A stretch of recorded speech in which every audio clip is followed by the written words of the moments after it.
Every 40 seconds, a person who need not die, dies of their own hand. Peace is not a flower that blossoms within you. You have to enforce it. So, did this young man die only because of nepotism?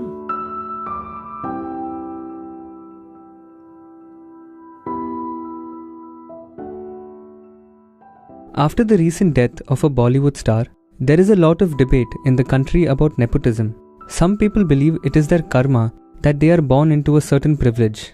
Is this true?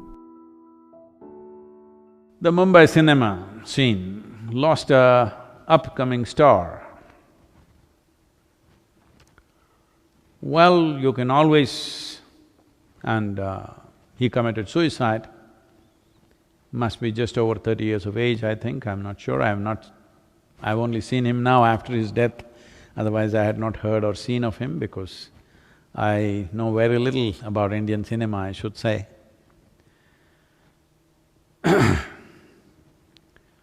So this young man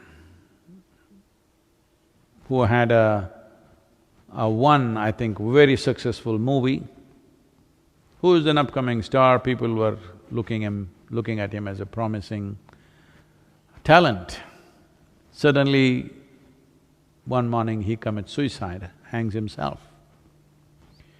So kind of people are shocked. While you're particularly aiming at nepotism, well, that could also have added to things.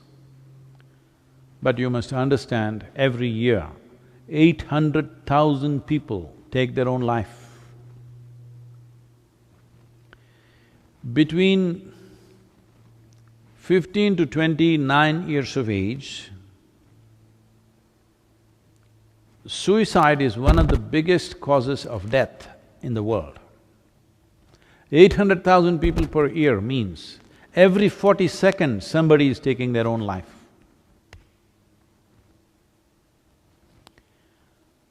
Why so many people want to take their own life?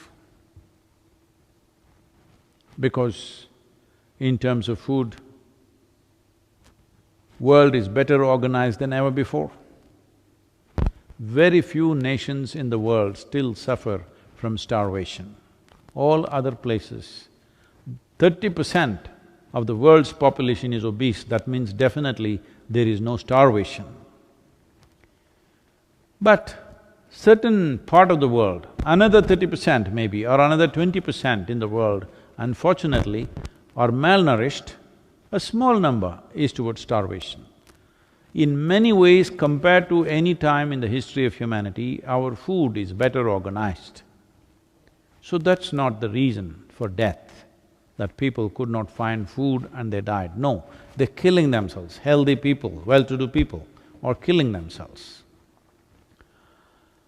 Why would any individual want to take their own life?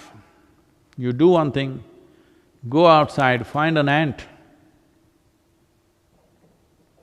See, you try to trap him, try to act like you want to harm him. He will do everything possible to save his life, because that is the nature of life. An ant does not think, I'm just an ant, a worthless little ant, what is there if I die? That thought never occurs to him, because he is programmed by nature. That life is the most significant dimension that's happening to him. Other aspects of his life, whether they're happening or not, we do not know. But he clearly knows the most fundamental and significant element of his life is life itself. Every creature in this world understands that. Only a human being somehow can defeat this. When your survival is in question, you also understand that. But when survival is not in question, then your psychological realities become bigger than your existential reality. Because of this, if it's wrong kind of thought process and emotions start happening, you will start moving in this direction. Well, there's a whole lot of people who constantly hitting me because I said, whether you are well or ill, physically and mentally, is your choice. Well, Sometimes you may get infected with something. Infections and things that come from outside are different. But things that you generate from within is entirely your choice. You may not know how you're making the wrong choices, but knowingly or unknowingly you're making the wrong choices because all chronic sufferings that you have, physical or mental, is generated from within. Maybe it is so strongly generated, sometimes you feel helpless about it. True, I agree with that. But at the same time, how much intensity of problem do you suffer and how you suffer is definitely controllable from within. A whole lot of people go into depressed modes at various times in their lives when things don't happen the way they think it should happen. If two things today do not happen the way you want them to happen, by today evening you may be somewhat depressed. In the evening, you may sit there and talk yourself out of it, or maybe you sit with your friend and they talk you out of it, sit with a loved one and they talked you out of it, or you slept over it and tomorrow morning you are out of it. This is happening to a whole lot of people. But some people go into that and they are not able to come out. The slope was too steep, they could not climb up that evening or next day. They lasted for 3 days or 5 days and then they sought professional help. If you seek professional help also, in the initial stages, they're only trying to talk you out of it. You can call it a therapy, you can call it whatever.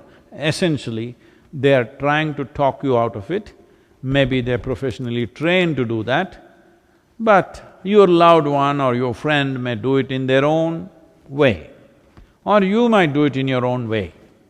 So I'm saying, if you have slid into a depressed state, you can be talked out of it. If somebody can talk you out of it, you can also talk yourself out of it. You must understand, staying sane is hard work, because going crazy is so easy.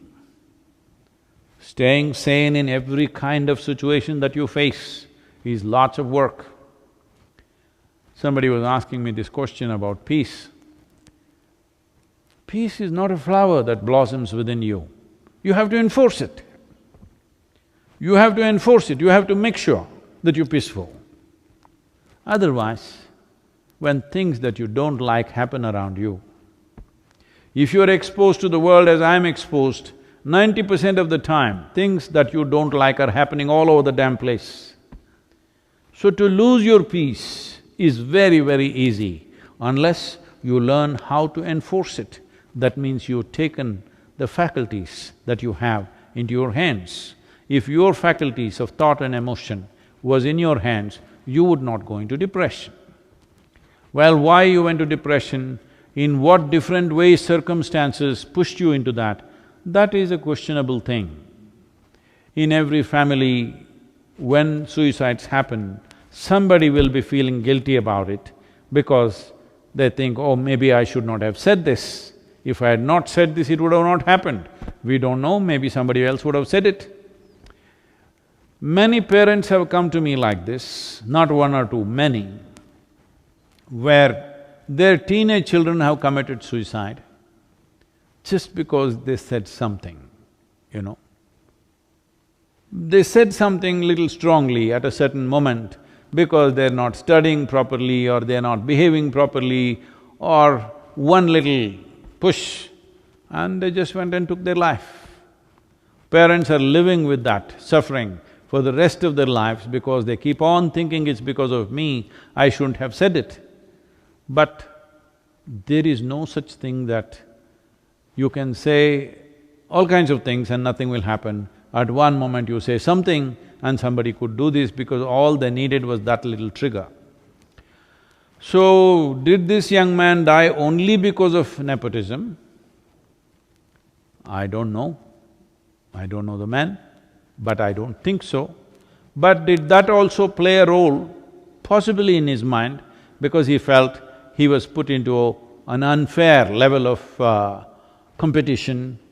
You cannot compete with somebody who are privileged, who are entitled in some way. Anyway, they will get what they have to get irrespective of their talent or their capabilities, and you have to strive maybe doubly hard.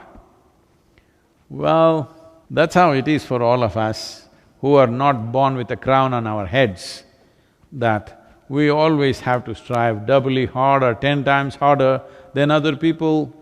It could be because of your, because you don't have your uncle in a godfather's place, or your skin color is not right, or you don't belong to the right caste or religion. Everywhere we are facing this all the time, and every human being faces this at various levels, in different ways.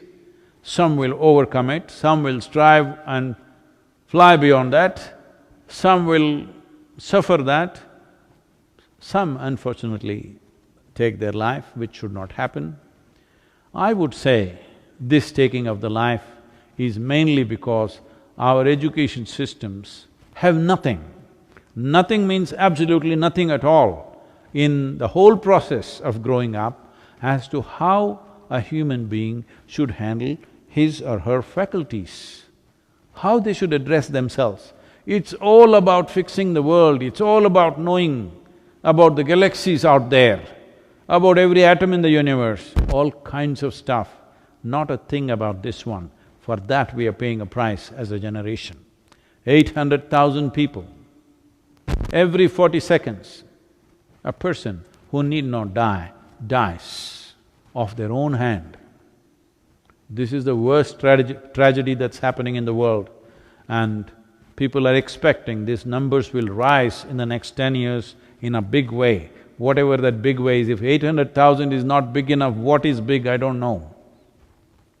This is mainly because there is no system teaching how to manage your chemistry. This is why yoga, this is why inner engineering is so significant. If you just learn to think and feel the way you want, this will not happen in your life. This should not happen in anybody's life, because as it is, it's a brief life. It's not for you to end it. Time will come for that. For all this, the fundamental thing is, you must become a blissful chemistry. If this one thing, if you work for, if you provide tools for every human being on this planet to make this happen, now we're starting a movement in Tamil Nadu. Once this pandemic threat goes away reasonably, we will start this in village to village, town to town. The simple practice of Surya Shakti, how to manage your energies the way you want.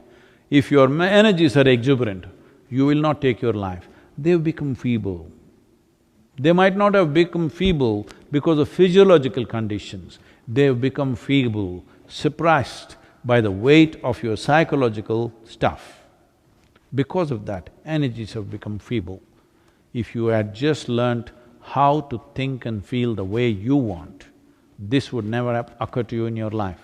This must happen, that whether everybody will attain to their ultimate or not, we do not know. We will strive, but everybody, this much must happen, that their experience of life in whatever little things that they're doing in their life must be pleasant. This we can definitely achieve. If every one of you stand up and strive, this is very much possible that we can create a generation where their experience of life is pleasant. They need not imbibe any chemicals in the form of drugs, alcohol or this or that. Simply to sit here peacefully and blissfully. Every human being should be capable of this, because this much awareness and intelligence is invested in every human being.